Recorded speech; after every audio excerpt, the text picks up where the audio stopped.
আরশে আজিম থেকে লিখছে, জিবরাইলের মাধ্যমে আমার নবীর কাছে পৌঁছাচ্ছে।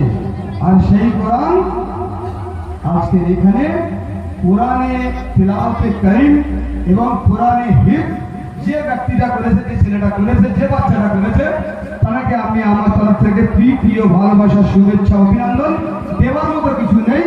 তবুও আমি আমার তরফ থেকে 500 টাকা তাকে দিতে চাই। যখন সে ছেলেটা আসবে অবশ্যই সে নেবে, কারণ এটা আমি খুশি খুশি করে দিচ্ছি। এটা কোনো দান নয়, কিছু নয়, এটা আমার ভালো লাগলো, তাই আমি তাকে এটা দিতে পারি।